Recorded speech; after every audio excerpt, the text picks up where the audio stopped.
Céleste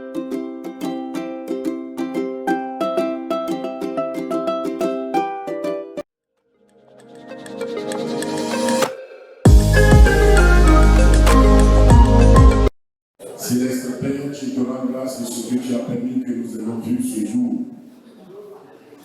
Et je sais que tu parles à chaque cœur. Et nul ne restera indifférent à ce message.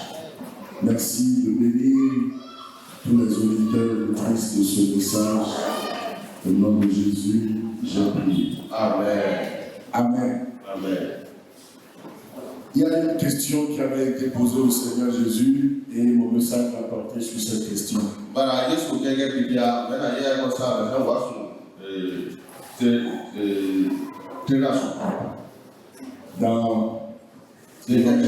l'évangile selon Jean, le chapitre 6,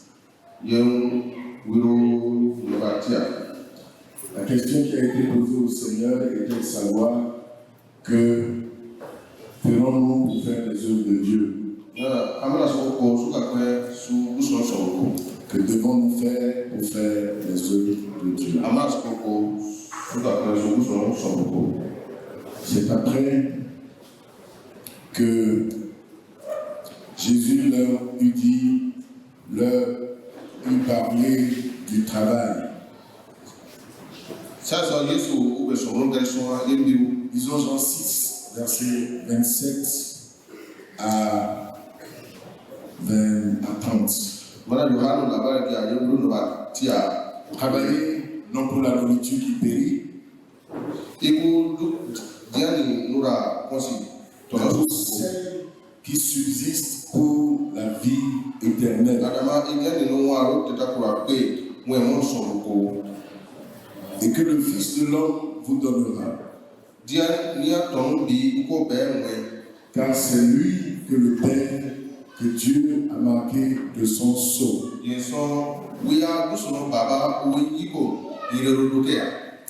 Il lui dit dans ses études,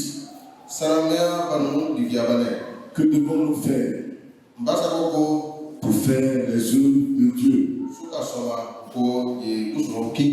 Jésus leur répondit, verset 29, l'œuvre de Dieu, c'est que vous croyez en celui qui l'a envoyé. Quel miracle fais-tu donc?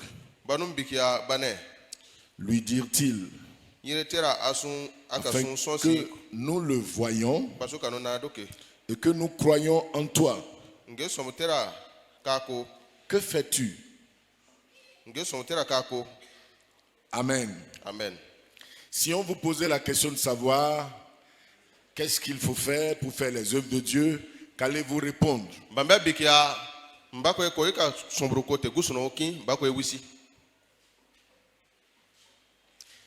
Réfléchissez un peu avec moi.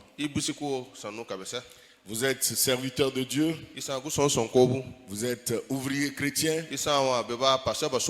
Quelqu'un de moins instruit dans les Écritures s'approche de vous et vous pose la question, une question similaire. Qu'est-ce que je dois faire pour faire les œuvres de Dieu? Ça aurait été moi. Si on m'avait posé cette question, j'allais dire, lisez beaucoup la Bible, priez beaucoup, travaillez sans relâche, persévérer, et quoi d'autre? Qu'est-ce que vous direz?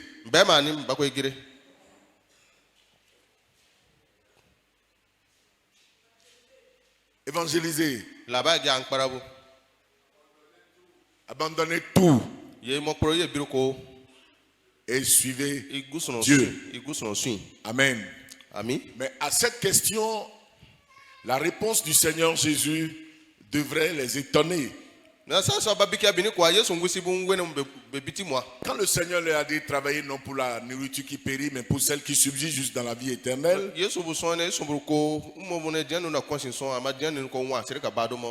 lorsqu'ils ont entendu parler du travail ou de l'œuvre de Dieu, ils ont dit, qu'est-ce que nous devons faire pour faire les œuvres de Dieu? Il y a cette interrogation qui peut nous venir. Vous savez, il y a des choses que la parole de Dieu nous dit. Par exemple, pour ce qui concerne la vie chrétienne, ce n'est pas tous ceux qui savent ce que Dieu veut que nous fassions qui réellement font ce qu'ils savent que Dieu dit de faire. Vrai ou faux? La Bible dit, si quelqu'un est en Christ, il est une nouvelle créature. Les choses anciennes sont passées. Voici, toutes choses sont devenues nouvelles. Mais il est souvent constaté dans la vie de plusieurs que tout n'est pas devenu réellement nouveau. Certains qui ont passé des années dans le Seigneur luttent encore avec certaines choses. Le manque de pardon, par exemple. La colère non maîtrisée, par exemple.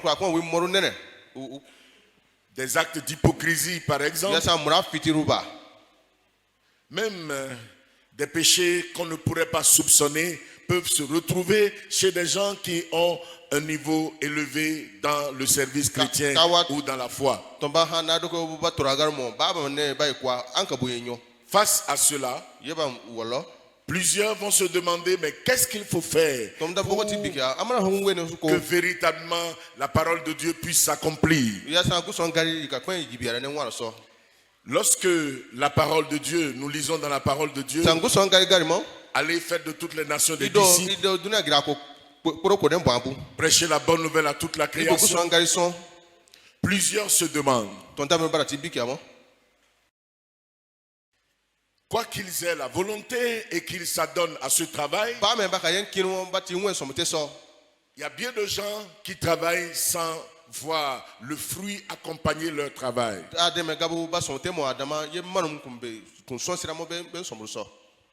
Il y a un homme de Dieu du nom de T.L. Osborne qui a été pour moi quelqu'un que je regardais de loin depuis 1985 et qui était pour moi quand même un modèle à suivre.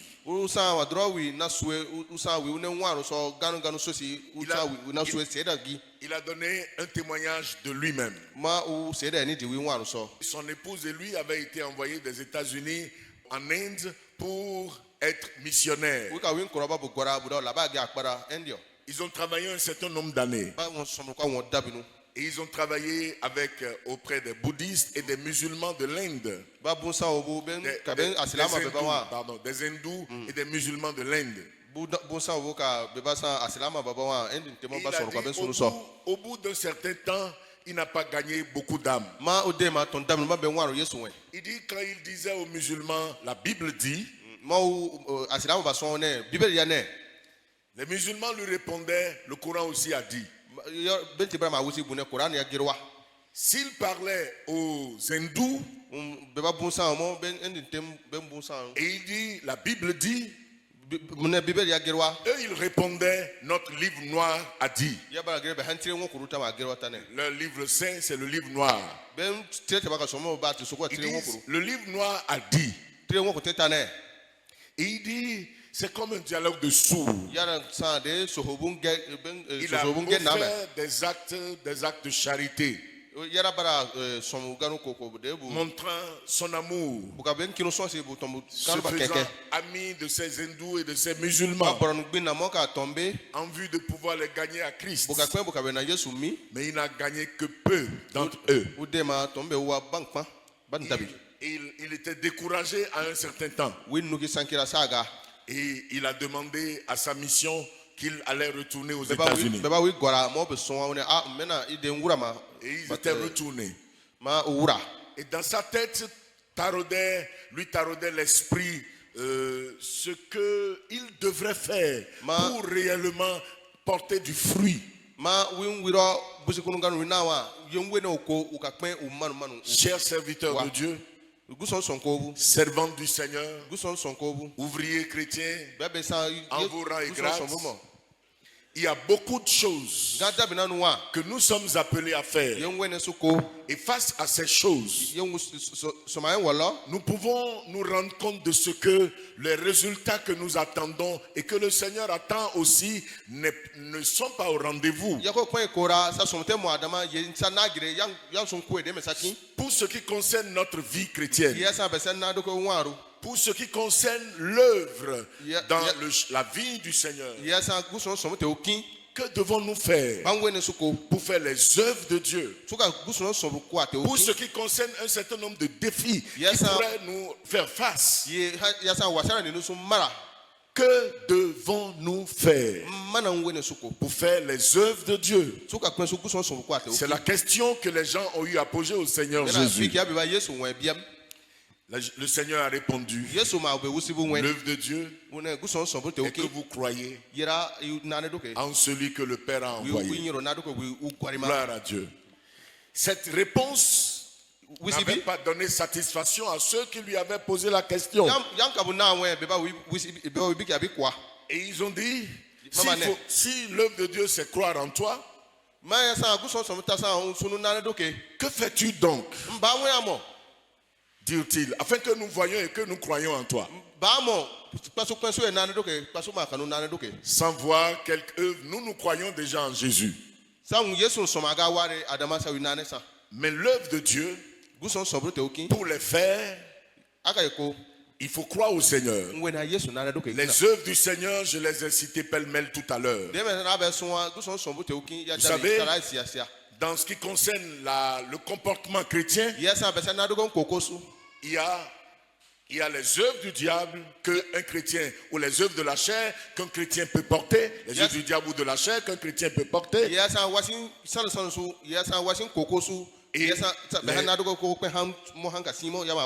les œuvres de Dieu qui peuvent se manifester en nous.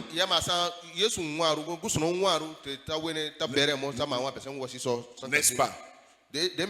Gloire à Dieu. Face à un certain nombre de défis qui peuvent nous faire face, si nous suivons le Seigneur, nous savons qu'il y a un certain nombre de défis auxquels nous ferons face. Comment pouvons-nous relever ces défis-là? Amen. Troisième chose, dans l'œuvre du ministère, il y a un certain nombre de choses que nous devons faire. Par exemple, nous sommes assemblés pour faire une campagne d'évangélisation ici à Bembereke. Je bénis le Seigneur pour les missionnaires qui avaient travaillé pendant longtemps ici, beaucoup d'ouvriers qui ont eu à travailler dans Bembereke. Eux,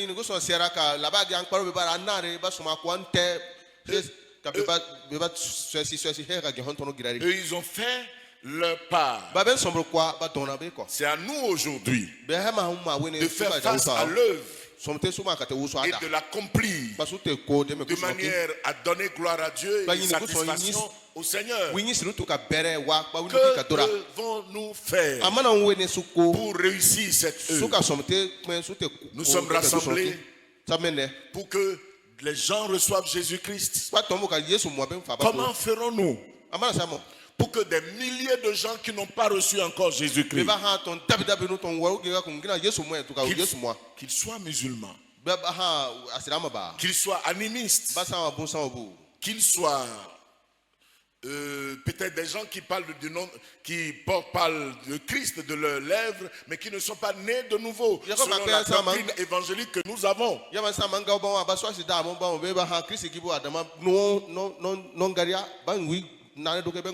Généralement, quand vous prenez un christianisme céleste à qui on enseigne le ritualisme et toutes sortes de choses, ce n'est pas des gens qui sont exposés à l'évangile réel pour être nés de nouveau. Nous le savons bien entendu.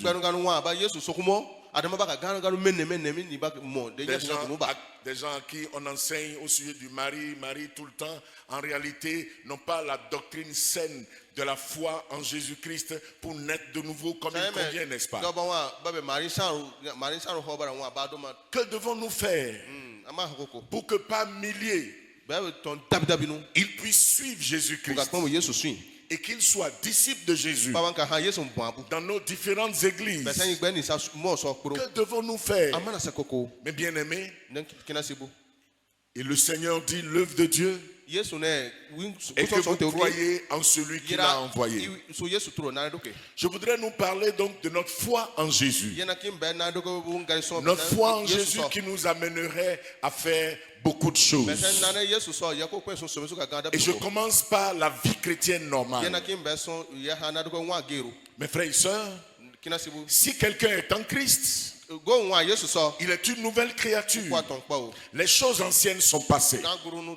Les œuvres mortes qui étaient dans notre vie, ces œuvres-là devraient passer et céder la place aux œuvres du Seigneur. Paul, dans sa lettre aux Éphésiens, dans Éphésiens chapitre 2, pouvait dire à partir du verset 1er, vous étiez morts par vos offenses et dans vos péchés dans lesquels vous marchiez autrefois selon le train de ce monde, selon la puissance de l'air qui agit dans les fils de la rébellion. Amen. Chacun d'entre nous, avant de venir au Seigneur Jésus, nous vivions dans des péchés, dans nos offenses, dans lesquelles nous étions morts, parce que le péché tue l'homme. Le Père, lorsque Adam et Ève étaient dans le jardin d'Éden, le Seigneur leur a dit, vous pouvez manger de tous les arbres du jardin. Quant à celui qui est au milieu du jardin, vous ne toucherez point, vous ne mangerez pas, car le jour où vous mangerez, vous mourrez. Il parlait de la mort spirituelle, leur déconnexion avec Dieu, la perte de contact avec Dieu. La vie de Dieu ne serait plus en eux. Ils avaient mangé. Ils n'étaient pas morts physiquement tout de suite, mais il n'y avait plus de contact entre l'Esprit de Dieu et eux. N'est-ce pas ça? Gloire à Dieu. Vous êtes en éveil. Vous me suivez? Alléluia. Alléluia. Ils étaient morts de la même manière par nos péchés, nos péchés d'idolâtrie, nos péchés de mensonge, de querelle, de haine, de jalousie, par nos péchés sexuels divers, adultère, impudicité, divers péchés que nous pourrons commettre. Nous sommes morts. Paul disait aux Éphésiens, vous étiez morts dans vos péchés et dans vos offenses dans lesquelles vous marchiez autrefois. Et maintenant que nous avons reçu Jésus-Christ, la vie du Seigneur revient à nous. Mais la Bible dit, nous ne pourrons pas demeurer dans le péché pour que la grâce de Dieu abonde. Ce que nous pouvons remarquer dans la vie d'un certain nombre de gens, chrétiens, ouvriers ou même leaders,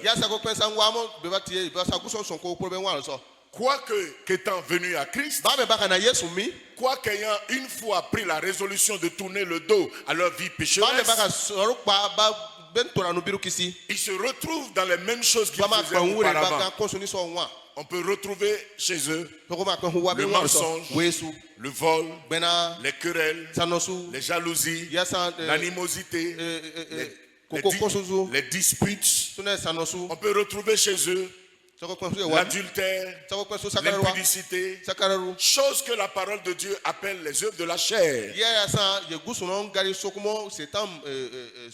Des œuvres dont on nous parle dans Hébreux chapitre 6 comme étant des œuvres mortes que nous devions renoncer, ce qui constitue un fondement de la foi chrétienne.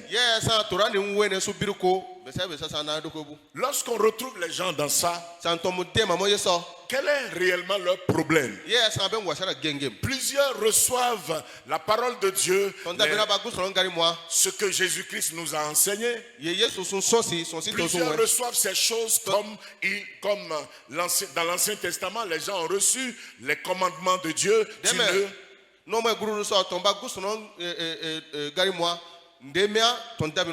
ils ont reçu les lois morales de Dieu qui se trouvent dans le décalogue, les 10 commandements. Tu ne tueras point. Tu ne commettras point d'adultère. Tu ne convoiteras point la femme de ton prochain, ni son serviteur, ni son bœuf, ni rien de ce qui lui appartient. Tu ne voleras pas. Et toutes les autres choses, vous connaissez plus mieux que moi.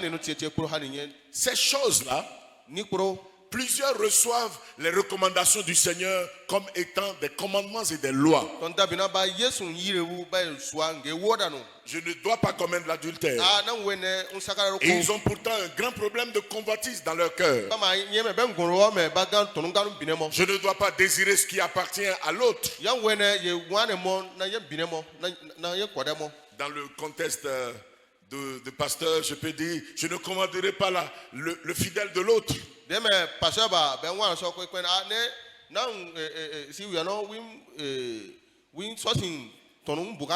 Et c'est pourtant peut-être une forte tentation pour quelqu'un de dire, s'il pouvait me laisser peut-être 5 personnes et qui peuvent m'aider pour avancer dans l'œuvre.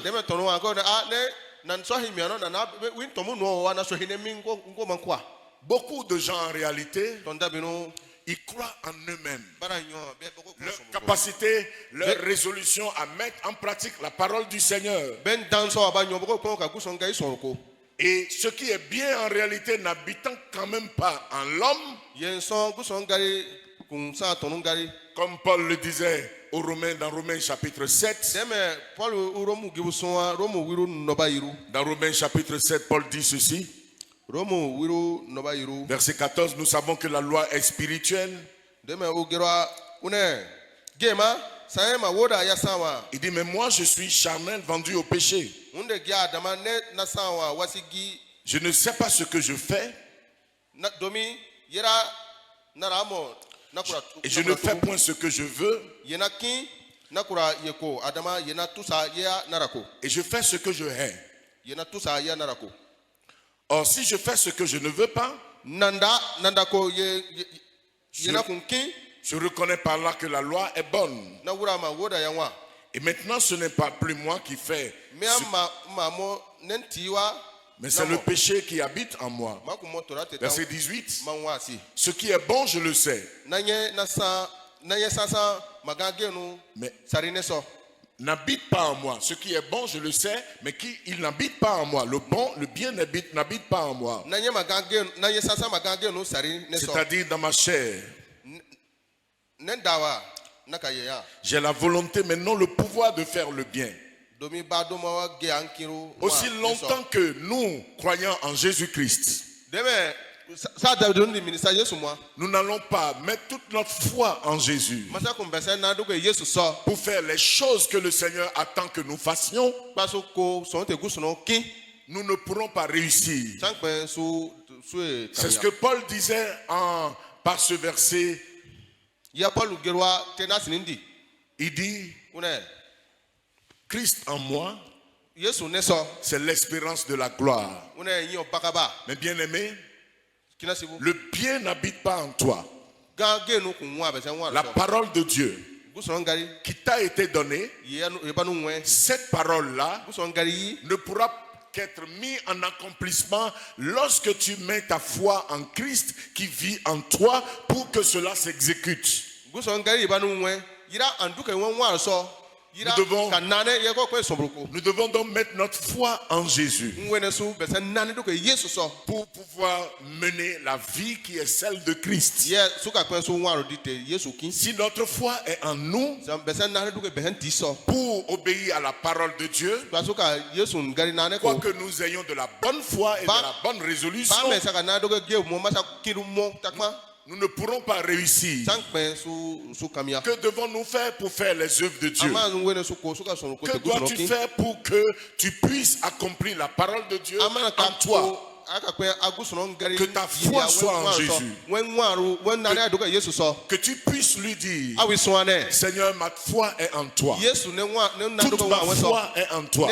Pour remporter la victoire sur l'impudicité, la victoire sur l'adultère, la victoire sur la haine, la victoire sur le manque de pardon, la victoire sur les œuvres de la chair, la victoire sur les œuvres mortes.